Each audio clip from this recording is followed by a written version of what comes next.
Good morning students. Online classes में आप सभी का स्वागत है।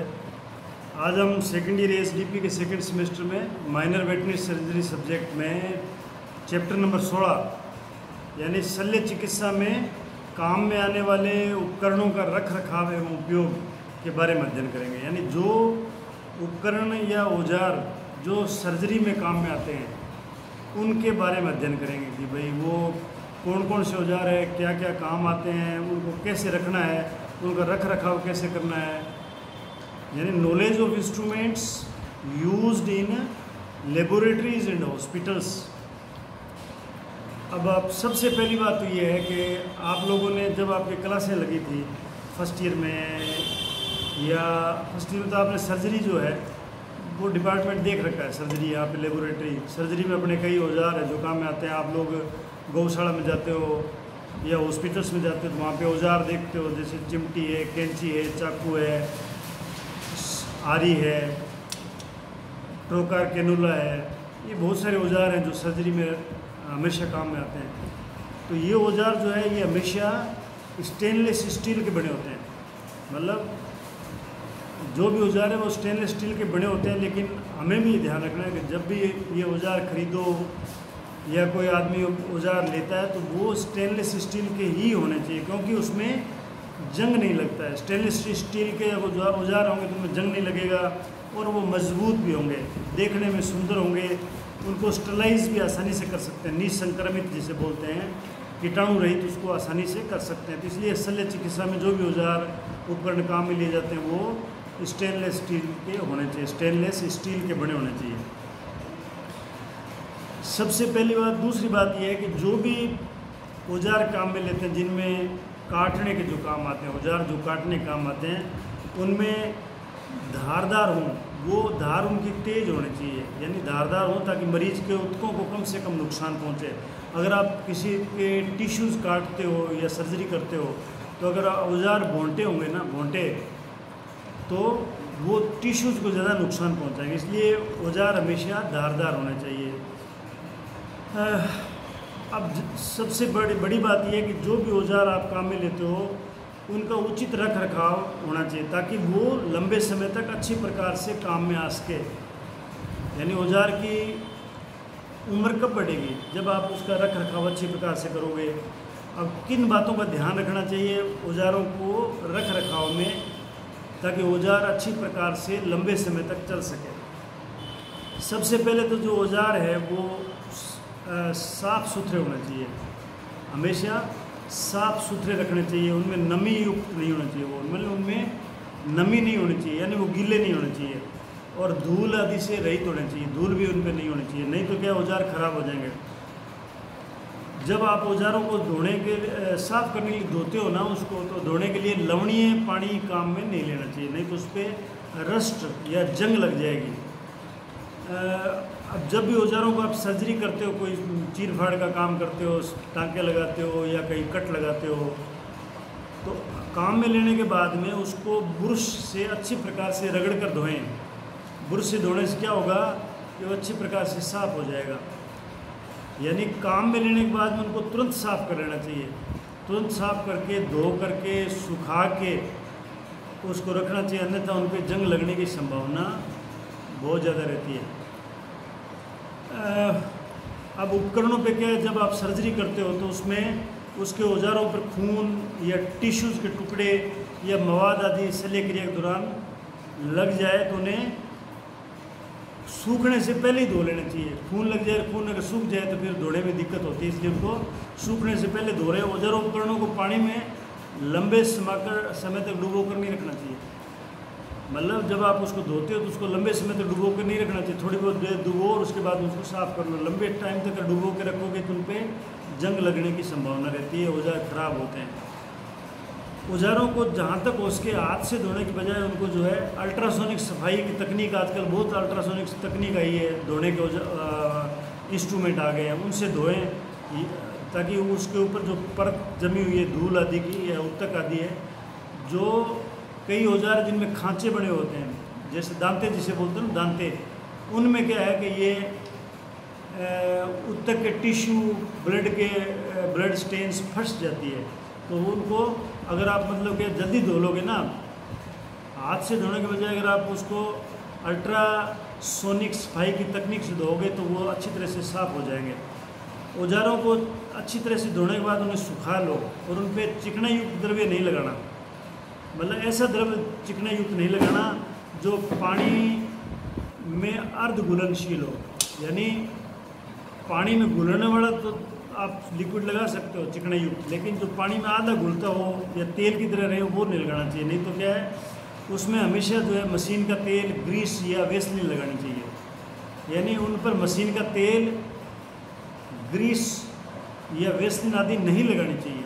अगर आप ये लगाओगे ना तो वो उस पर चिपकी रह जाएगी और वो औजार ख़राब हो जाएंगे। तो ऐसा मतलब उस पर अर्ध घुलनशील जो पदार्थ है, तेल में, पानी में जो अर्ध घुलनशील होता है उनको नहीं लगाना चाहिए। क्यों नहीं लगाना चाहिए? अगर आप इस तरह से चिकनी चीज़ें लगाओगे तो वो औजारों पर परत बना लेंगे, और ये परत जो है ये विषाणुओं के विकास के लिए बहुत अच्छी जगह होती है।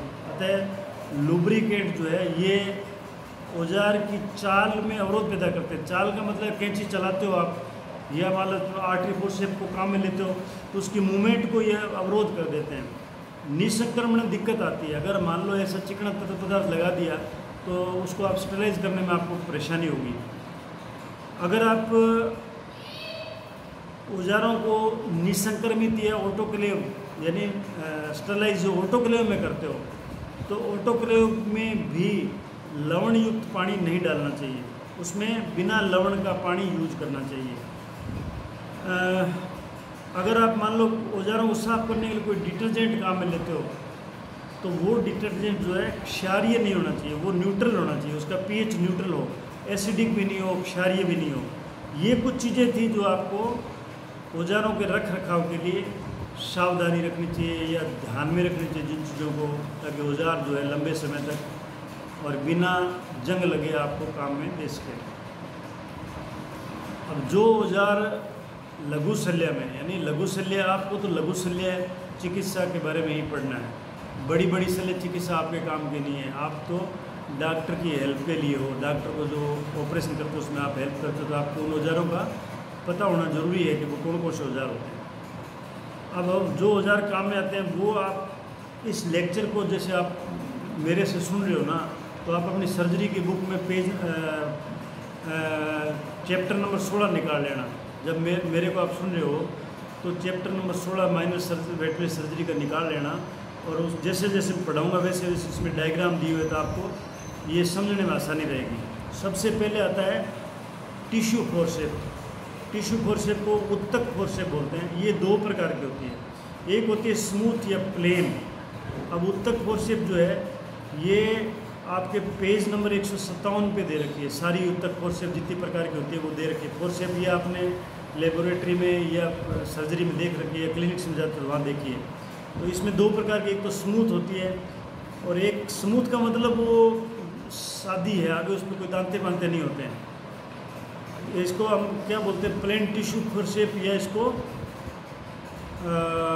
ड्रेसिंग फोर्सेप भी बोलते हैं। ड्रेसिंग फोर्सेप बोलते हैं। ये आपको डायग्राम में दे रखा है। एक होता है टूथ फोर्सेप। टूथ फोर्सेप में क्या है, जो इसका आगे वाला सिरा है जिससे आप टिश्यू को पकड़ते हो, वहाँ पे दांते टाइप संरचना, दांते होते हैं पकड़ने के लिए, दांत की भांति की संरचना होती है जिसे दांते बोलते हैं, वो पाए जाते हैं ताकि उससे क्या है टिश्यू पकड़ने मजबूत हो जाए, यानी उनमें कोई स्लिप नहीं हो टिश्यू। इसलिए वो जो टूथ फोर्सेप है वो काम में आती है। तो टूथ फोर्सेप जो है ये चमड़ी व मुलायम उत्तकों को पकड़ने काम आती है, यानी इसमें दांते की भांति संरचना जो उनको स्लिप नहीं होने देती। फिर आता है हीमोस्टेट या आर्टरी फोर्सेप। ये आपके आर्टरी फोर्सेप जो है ये दे रखी है पेज नंबर 158 पर। अगर आप देखोगे 58 पे दे रखी है आर्टरी फोर्सेप हीमोस्टेट। हीमोस्टेट क्या है, इन उपकरणों के टिप पर जो है ना ट्रांसवर्स धारियाँ होती है। ट्रांसवर्स मतलब इस तरह से ट्रांसवर्स जैसे होता है ना, ट्रांसवर्स सेक्शन वैसे धारियाँ होती हैं, दांते होते हैं, जैसे आपने देखे होंगे आरी पे दांते होते हैं वैसे दांते होते हैं। और ये रक्त वाहिनियों के रक्त स्राव को रोकने का काम आती है। यानी रक्त वाहिनियाँ जब आप ऑपरेशन करते हो तो वो रक्त वाहिनियाँ कटती है तो उसके आप बंद कर सकते हो इनको पकड़ के। जो छोटी रक्त वाहिनियों को काम में आती है वो मतलब हीमोस्टेट बोलते हैं उनको, हीमोस्टेट। मतलब छोटी जो रक्तवाहिनियों को ब्लड रोकने का। इसको मॉस्किटो इमोस्टेट बोलते हैं। ये स्ट्रेट भी होती है, कर्व्ड होती है। स्ट्रेट का मतलब आगे वाला जो पोर्शन पकड़ने वाला है वो सीधे होते हैं, बिल्कुल स्ट्रेट, और जो कर्व्ड है उसमें मुड़े हुए हैं। ये आपको डायग्राम में दिखा रखा है। 16.2 फिगर जो है इमोस्टेट और आर्टरी फोर्सेप्स दोनों प्रकार की दी हुई है। इसमें कर्व्ड आर्टरी दी हुई है और स्ट्रेट आर्टरी दी है। स्ट्रेट का मतलब सीधी होती है, कर्व्ड का मतलब मुड़ी हुई आर्टरी है। फिर आता है Allis tissue forceps. Allis tissue forceps जो है ये गहराई पर, यानी डीपली जो टिश्यू होते हैं, डीप, एक तो होता है स्किन, और स्किन के नीचे वाला पोर्शन वो सुपरफिशियल टिश्यू होते हैं, लेकिन जो डीप टिश्यू होते हैं उनको पकड़कर बाहर खींच कर रखने काम में आते हैं। ये बाहर मतलब जो अंदर के टिश्यू उनको पकड़ते हैं या उनको खींच के बाहर रखने काम आते हैं, ताकि टाँके लगाते समय जो ऊतक है ना उनको पकड़ना पड़ता है, तो ये डीप टिश्यूज़ को पकड़ने काम आते हैं। ये एलिस टिश्यू फोर्सेप्स है जो पेज नंबर 16.3 यानी 158 नंबर पेज पे नीचे दिया हुआ है। 16.3 डायग्राम जो है वो इसके अंदर है। एक साइड में इसके दांते दिखाए हुए, अलग से इसका जो आखिरी किनारा जहाँ से पकड़ते हो अपना, वो इसके अलग से दांते दिखा रखे हैं। फिर आता है कैंचियाँ। कैंचियाँ काटने काम आते हैं, ऊतक काटते हैं, ऊतकों को काटने काम आता है। या मतलब क्या है कि जो टाँके लगाते हो आप, सूचरिंग करते हो, उसमें जो धागे हैं उनको काटने काम आता है। जब सूचरिंग के बाद में जो नायलॉन के सिल्क थ्रेड जो इंटरनल ऑर्गन के अलावा जो बाहर टाँके लगाते हैं, जो स्किन पे, उनको बाद में क्या है जब हीलिंग हो जाए तो उसको काट देते हैं टाँकों को, वो एब्जॉर्ब नहीं होते हैं, इसलिए उनको काटने के काम आते हैं। इसमें तेज़ और तीखी कैंची एक होती है, तेज़ और तीखी कैंची, यानी तेज़, उसकी धार तेज़ होती है, शार्प और पॉइंटेड सीजर बोलते हैं जिसको। एक होता है इसको मेयो कैंची। मेयो सीजर्स के ये आकार में दो प्रकार के होते हैं, एक तो घूमी हुई या मुड़ी हुई, अर्थात कर्व्ड और मायो सीजर बोलते हैं इसको, कर्व्ड मायो सीजर बोलते हैं। एक होती है सीधी स्ट्रेट मायो सीजर जो सीधी होती है। अब इनके जो टिप होते हैं ना, जो काटने वाले टिप है, वो टिप किस प्रकार के हैं उस पर भी ये मतलब डिपेंड करता है कि एक तो दोनों दो किनारे, दो फाल है उसमें, एक कैंची में दो फाल होते हैं, फाल के जैसे ये कैंची के दो हैं काटने काम में, ये दोनों अगर तिखे हों तो उसको बोलते हैं शार्प, यानी दोनों सिरे तिखे हैं। एक होता है ब्लंट, यानी दोनों ब्लंट होते हैं, भोंटे होते हैं, और एक होता है शार्प ब्लंट, यानी एक हिस्सा जो टिप है वो होता है ब्लंट, भोंटा, और एक तिखा होता है, इसलिए उसको ये हमेशा कोमल ऊतकों को काटने के काम आती है। ये कैंचियाँ जो है कोमल ऊतक काटने के काम आती है। नेक्स्ट जो है वो है टॉवल क्लैंप। ये आपका मिलेगा पेज नंबर 160 पर। ये 16.5 डायग्राम है, 16.5 नंबर डायग्राम है जिसको टॉवल क्लैंप है। ये क्या है, इसकी टिप जो है बहुत नुकीली होती है, क्लैंप टाइप है ये, यानी नुकीली पॉइंटेड होती है टिप इसकी। ये क्या काम आता है, जिस जगह का ऑपरेशन करते हैं उस पर एक कपड़ा बिछाते हैं, उसके ऊपर एक कपड़ा बिछाते हैं ताकि संक्रमण नहीं हो, और जहाँ कट लगाना उसके ऊपर एक छेद होता है, यानी एक टाकी जिसे बोलते हो ना, टाकी, उसका टाकी जैसी होती है जिसको ड्रेप कहते हैं, इस कपड़े को ड्रेप बोलते हैं। तो इसको चमड़ी के साथ चिपका के रखने के लिए ये जो टॉवल क्लैंप है ये काम आती है। फिर आता है ग्रूव डायरेक्टर।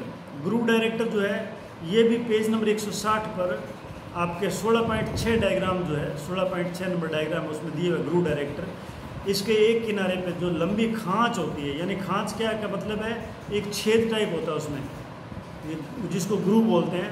ऊपरी परत पर जो किनारा आप अंदर की साइड में डालोगे घाव में, ये क्या काम आता है कि जो जब आप अंदर की साइड में टिश्यू काटते हो उस बॉडी के अंदर घाव के डीप साइड में, तो उस टिश्यू काटते हो तो आप ये ग्रूव डाल के अंदर, उस ग्रूव के अंदर जो छेद है उसमें कैंची डाल दोगे तो साइड के टिश्यू नहीं कटेंगे, सिर्फ वही खराब टिश्यू जिनको काटना है वही कटेंगे, ताकि टिश्यू को, दूसरे टिश्यू को नुकसान नहीं हो। अब आता है बीपी ब्लेड और हैंडल। बीपी ब्लेड और हैंडल जो ऑपरेशन करते हैं उसमें हैंडल तो वो है जो आप हाथ में पकड़ते हो, ब्लेड वो है जो उसके अंदर लगाते हो जो काटने काम आती है। तो बीपी ब्लेड और इस जो ब्लेड है उसको स्केलपल ब्लेड बोलते हैं, और ये जो हैंडल है इसको स्केलपल हैंडल बोलते हैं। ये हैंडल 3 नंबर के और 4 नंबर के 2 प्रकार के होते हैं। ये ऑपरेशन में चीरा लगाने काम आते हैं, चमड़ी पे या ऑर्गन के अंदर कहीं चीरा लगाना हो तो ये उसको अंदर उसको इंसाइज करने काम आते हैं। अब ये 3 नंबर और 4 नंबर जो है इनमें अलग अलग नंबर की ब्लेड्स लगती है। यानी BP नंबर 3 जो है ये आपका डायग्राम दिया हुआ है 161 नंबर पेज पे। पेज नंबर 161 पे अगर आप देखोगे तो आपको BP ब्लेड और BP हैंडल दे रखा है, और ये डायग्राम नंबर है 16.7। तो इसमें क्या है कि जो BP नंबर 3 है, ब्लेड नंबर 3 है, BP हैंडल जो है, BP का मतलब BP नाम का साइंटिस्ट था जिसने ये हैंडल बनाए थे, जो नाम इसका BP है, बार्ड पार्कर उसका नाम था। बार्ड पार्कर उसका नाम था साइंटिस्ट का, इसलिए शॉर्ट में BP हैंडल बोलते हैं इसको। तो BP हैंडल 3 नंबर जो है उसमें ब्लेड लगेगी नंबर 10, 11, 12 और 15 और ये नंबर ब्लेड लगेगी। और जो आपका BP हैंडल नंबर 4 है उसमें ब्लेड लगेगी 20 नंबर, 21 नंबर, 22 नंबर। यानी इसमें नंबर दे रखे हैं कि जो 4 नंबर BP हैंडल उसमें 10 से लेकर 24 नंबर तक की ब्लेड्स लगती है। 4 नंबर में 10 से लेकर 24 नंबर तक की ब्लेड्स लगती है, और 10 से लेकर 16 नंबर तक की, यानी 10 से लेकर 16 नंबर तक की यानी जो ब्लेड्स है वो 3 नंबर में लगती है। 18 से 24 नंबर की ब्लेड्स जो है वो BP नंबर 4 में लगती है। ये BP नंबर जो BP हैंडल के नंबर है उसमें जितने नंबर की ब्लेड जो फिक्स है वही वहाँ फिक्स होती है। यानी ये उत्कों को काटने के काम आती है सलीब क्रिया के दौरान। हमेशा ब्लेड जो है जब आप BP हैंडल में लगाते हो तो उसको नीडल होल्डर से पकड़ के ही लगाना चाहिए ताकि आपकी उंगली नहीं कट सके। ये मैं आप जब प्रैक्टिकल में आप आओगे, क्लासें लगेगी तो आपको मैं ये ब्लेड लगाना और उतारना बताऊंगा। उतारना भी क्या है, BP हैंडल से ब्लेड को उतारना हो, अलग करना हो तो नीडल होल्डर से, मायोज नीडल होल्डर उससे उतारना चाहिए। उसके बाद में आता है पेज नंबर 161 पे ही है Liston straight bone cutting forcep. ये बोन को काटने के काम आता है, यानी ये बड़ी हड्डी के टुकड़े करने और हड्डी को काटने के काम आता है। जब आप हड्डी का ऑपरेशन करते हो तो हड्डी काटने, हड्डी कहीं कहीं पे गल गई हो या हड्डी बढ़ गई हो तो उस हड्डी को काटने के लिए ये एक प्रकार की फोर्स शेप है जो उसको काटने काम आती है। इसका नाम है Liston straight bone cutting forceps है। ये आपको डायग्राम नंबर 16.8 पे दिया हुआ है।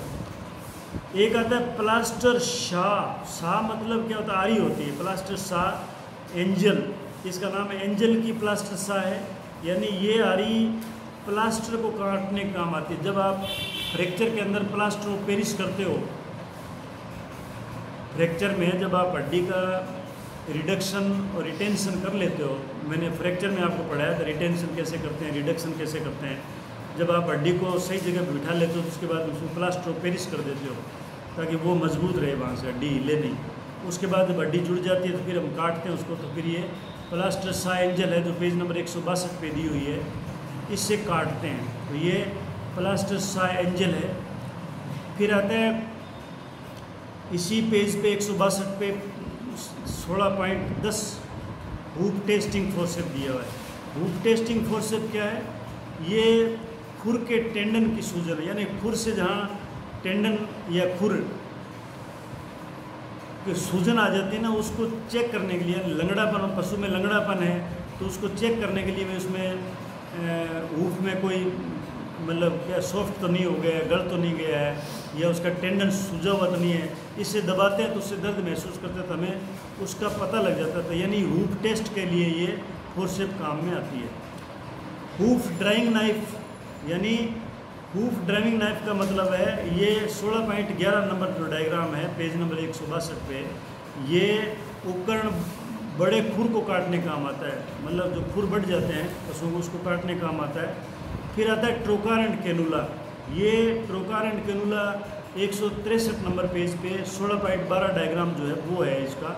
इसका मतलब होता है कि ये पशु के जब आफर आ जाता है गाय भैंसों में, तो बाईं कोख में अंदर इसको घुसा देते हैं पेट में, रूमन में, और उसमें क्या है कि एक ट्रोकार है, कैनुला है। देखो इसमें कैनुला लग किया हुआ है और एक जगह पे ट्रोकार जो है वो कैनुला के अंदर फिट है। तो ट्रोकार कैनुला में फिट है, उसको जब रूमन में डालते हैं, पायर्स का पंक्चर करते हैं तो फिर ट्रोकार को निकाल लेते हैं, कैनुला अंदर रह जाता है। कैनुला एक नली है स्टील की, उसमें से गैस बाहर निकल जाती है, फिर उसमें दवाई डालनी हो तो सिरिंज से उसमें दवाई डाल देते हैं। तो ये अमूमन आपको एग्ज़ाम में स्पोर्ट वाइवा में पूछा जाता है। ये औजार जो मैंने आपको बताए ये सब स्पोर्ट वाइवा में रखे जाते हैं। प्रैक्टिकल में 10-10 नंबर के 10 स्पोर्ट वाइवा रखते हैं। तो आपको ये औजारों के काम और इसकी पहचान आनी चाहिए आपको। फिर आता है बुर्डिजो कास्ट्रेटर। अब ये जो ट्रोकार कैनुला ये बड़ा और छोटा दो प्रकार के होते हैं। छोटे जो है वो भेड़ बकरियों में काम में आते हैं, बड़ा जो है वो गाय भैंसों में काम में आते हैं। बुर्डिजो कास्ट्रेटर क्या है, ये कास्ट्रेशन के काम में आता है, बधियाकरण के काम आता है। ये भी दो प्रकार के होते हैं, बड़ा बुर्डिजो कास्ट्रेटर और छोटा बुर्डिजो कास्ट्रेटर। बड़ा जो है वो बैलों में काम आता है, मतलब जो गाय के भैंस के जो बछड़े होते हैं बड़े उनके काम आता है बधियाकरण में। और छोटा जो है बुर्डिजो कास्ट्रेटर भेड़ बकरियों के बच्चे जो है मेन उनके कास्ट्रेशन में काम आता है, ये बधियाकरण के काम में आता है बुर्डिजो कास्ट्रेटर। बुर्डिजो एक साइंटिस्ट था जिसने इसको बनाया था, इन्वेंट किया था। इसके नाम पे इसका नाम है बुर्डिजो कास्ट्रेटर। ये 16.13 नंबर डायग्राम है, पेज नंबर 163 पे। फिर आता है मिल्किंग ट्यूब या टीट साइफन, ये पेज नंबर 163 पे 16.14 नंबर डायग्राम है। ये भी मतलब क्या है, टीट साइफन है। साइफन का मतलब एक नली है जिसको टीट की जो कैनाल है उसमें चढ़ा के दूध को निकालने काम आता है। ये उसमें ट्यूब चढ़ा सकते हैं मेस्टाइटिस में। थनैला रोग जब हो जाए तो दूध अपने आप निकलता नहीं है तो इस साइफन को अंदर लगा देते हैं। साइफन जैसे आप नहर में साइफन लगाते हो ना, बिल्कुल सेम उसी तरह से ये साइफन है, स्टील की बनी हुई है। उसके बाद आता है टीट स्लीटर। टीट स्लीटर क्या है, इसमें अंदर की साइड में नली है, उसमें उसका जो एंड किनारा जो है उसमें खांच बनी हुई है, मतलब छेद है, उनमें ब्लेड फिट है। पीछे से हैंडल से वो ब्लेड हैंडल होती है, दोनों दो धारी ब्लेड है, दोनों साइड में ब्लेड है। इसको थन में लगा के जो ट्यूमर वगैरह है उसको काटने काम आता है। यानी दो धार वाली ब्लेड से इसमें चलती है। थन के अंदर शल्य क्रिया करने काम आते हैं। अंदर ट्यूमर होता है ना थन के अंदर, जिससे दूध रुकता है, तो उस ट्यूमर को काटने काम आता है। इसको टीट स्लीटर बोलते हैं। ये पेज नंबर 163 पे फिगर नंबर 16.15 है। अब आता है tit tumour extractor. Tit tumour extractor जो है ये थन के अंदर कोई ट्यूमर या पोलिप्स आदि हो जाता है उसको काटने काम आता है। इसमें आगे के सिरे पर धारदार ग्रूव होते हैं, ग्रूव होते हैं जो उसको आप चलाओगे तो वो मतलब कि ग्रूव एक प्रकार से उसको ट्यूमर को स्क्वीज करके काट के निकाल देगा। ये उसके बाद में वर्नेल माउथ गेग, यानी वर्नेल माउथ गेग जो है ये पेज नंबर 164 पे 16.17 डायग्राम जो है वो वर्नेल माउथ गेग का है। इसके एक छोर पर एक स्क्रू होता है, एक छोर पर इसके एक स्क्रू होता है, दूसरे छोर पर दो रबड़ से ढके हुए जबड़े होते हैं, जबड़े टाइप होते हैं। ये जबड़े जो है स्क्रू के ऊपर नीचे किए जाते हैं। स्क्रू से इन जबड़ों को हम ऊपर नीचे कर सकते हैं। स्क्रू को ढीला करते हैं तो ये फैल जाते हैं, अगर टाइट करते हैं तो ये इकट्ठे हो जाते हैं। तो ये घोड़े का मुंह खोलने काम आते हैं। घोड़े के जो इंसाइजर और प्री मोलर के बीच की जो जगह है वहाँ इसको फिट किया जाता है। और फिर इसी स्क्रू को जब ढीला करते हैं जैसे, तो मुंह उसका खुल जाता है। तो मुंह को मतलब अगर मुंह उसका चेक करना हो तो इसके अंदर ये वर्नियर्स माउथ गेग घोड़े के मुंह में लगा देते हैं। फिर आता है गुंथर्स माउथ गेग। गुंथर्स माउथ गेग क्या है, ये पेज नंबर 165 पर डायग्राम 16.18 जो है उसमें दिए, ये भी घोड़े में काम आता है। घोड़े के ऊपर के और नीचे के जो दांत होते हैं उनमें ये फिक्स हो जाता है, ऊपर नीचे के दांत उनमें फिक्स कर देते हैं और घोड़े का मुंह खुला रह जाता है। उसके घोड़े के मुंह की हम जांच कर सकते हैं। उसके बाद में एक आता है ड्रिंकिंग वाटर गेग। ये दाएं और बाएं दो प्रकार के अलग अलग होते हैं, दाएं बाएं, यानी ये दोनों तरफ के ऊपर नीचे के जो मोलर होते हैं उनके बीच में फंसा देते हैं इनको। जो मोलर दांत होते हैं केटल के, गाय का मुंह खुला रखने के लिए इनको लगाते हैं ताकि गाय का मुंह खुला रह जाए और गाय का मुंह हम चेक कर सकते हैं। उसके बाद में आता है नीडल होल्डर।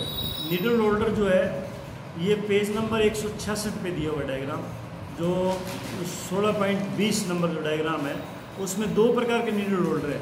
एक होता है मेथ्यू नीडल होल्डर, एक होता है Mayo needle holder. Mathieu needle holder जो है ए नंबर है और Mayo's needle holder B number है। मेथ्यू का मतलब, मेथ्यू नामक साइंटिस्ट ने इसको इजाद किया था मायो नीडल का मतलब मायो नाम के साइंटिस्ट ने इसको बनाया था।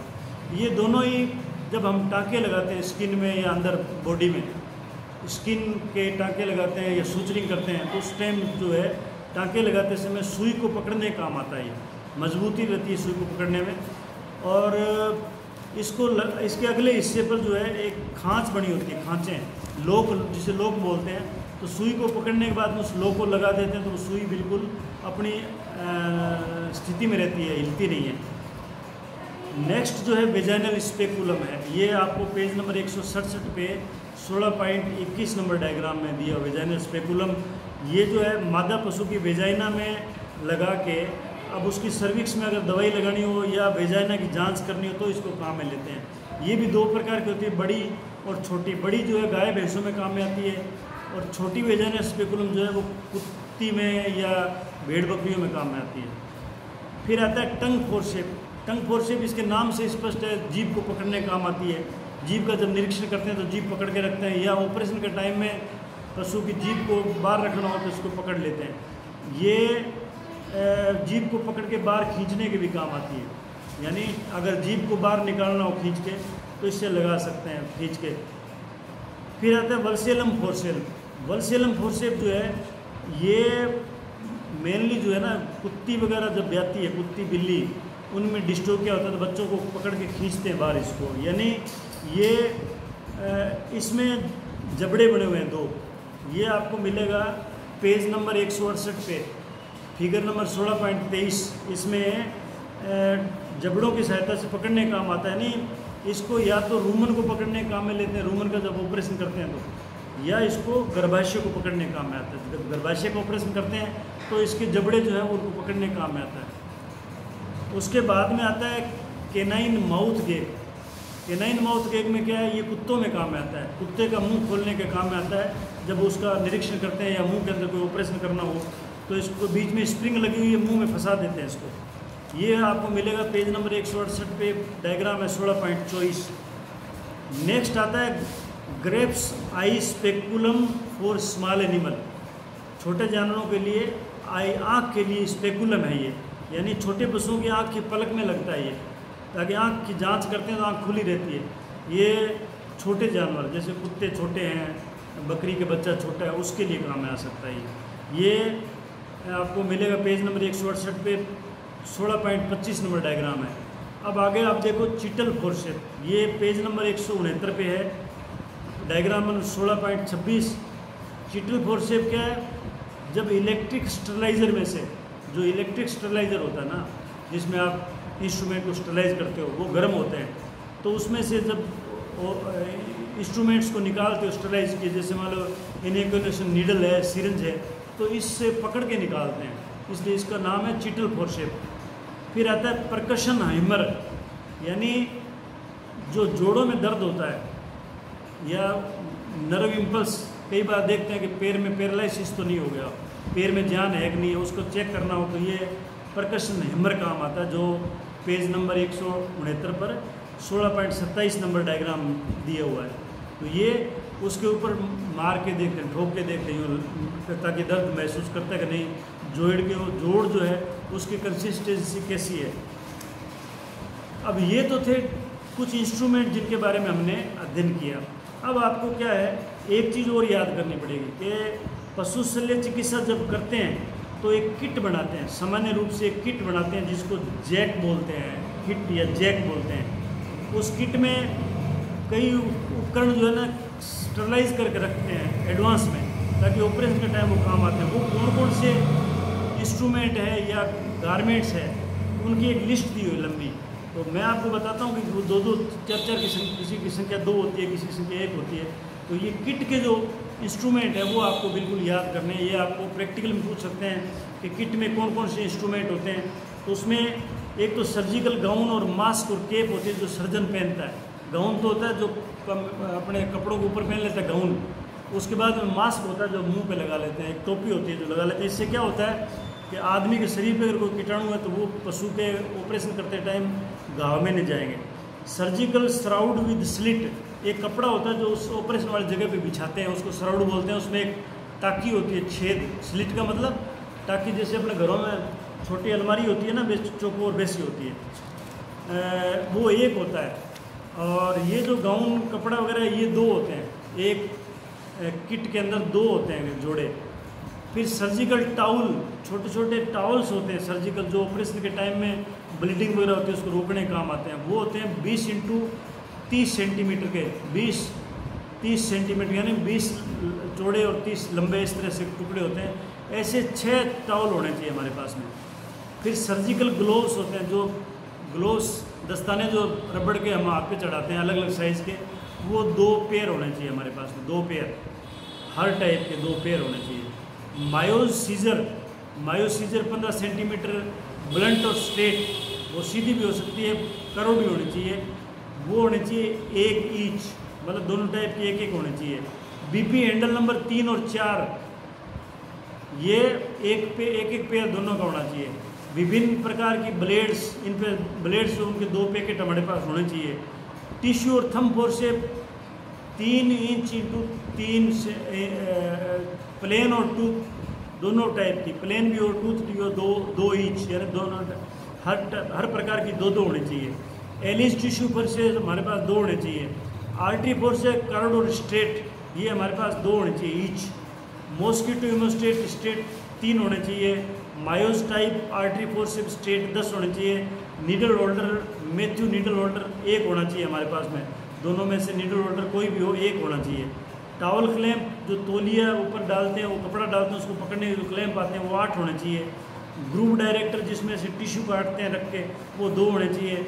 फिर सूचरिंग नीडल जो है, ट्रोमेटिक एंड एट्रोमेटिक। ट्रोमेटिक वो होती है जो तिखी, मतलब धारदार होती है, और एट्रोमेटिक जो आगे से तिखी हो, तो वो हमारे पास है। दोनों प्रकार की 6 होनी चाहिए। एट्रोमेटिक एंड ट्रोमेटिक स्ट्रेट टाइप की, ये तो कर्व्ड थी, सीधी वाली जो है वो 6 होनी चाहिए ईच। फिर सूचरिंग मटेरियल जो है, हर प्रकार का सूचरिंग मटेरियल हमारे पास में 1-1 रील होनी चाहिए, जैसे सिल्क का है, नायलॉन का है, स्टील वायर का है, कॉटन का है, जो भी सूचरिंग मटेरियल है। फिर स्वाब और गोज जो ब्लड को सोखने काम आते हैं, वो हमारे पास में 6 होने चाहिए। अन्य उपकरण जो भी शल्य चिकित्सक आपको बताया कि ये उपकरण आपके पास में रखना है, जैसे अगर मान लो टीट की सर्जरी करनी हो तो टीट सर्जरी से रिलेटेड इंस्ट्रूमेंट, जैसे टीट डायलेटर है, टीट स्लिटर है, हड्डियों से संबंधित है, वायर सा है, रिब शीयर्स है, बोन क्यूरेट है, बोन चीजल है, एम्पुटेशन सा है, हड्डियाँ काटने के जो भी चीजल हथौड़े वगैरह जो है वो सब होने चाहिए। साधारण उपकरण भी हमारे पास होने चाहिए, जैसे टंग फोर्सेप है, अम्बिलिकल क्लैंप है, आई क्लैंप है, इनोकुलेशन सिरिंज और नीडल्स है, ये सारी चीज़ें हमारे पास में होनी चाहिए। तो आज का लेक्चर बस इतना ही है, इसको भली प्रकार से याद करना, ये आपके स्पोर्ट वाइवा के लिए प्रैक्टिकल में बहुत इम्पोर्टेंट है। धन्यवाद।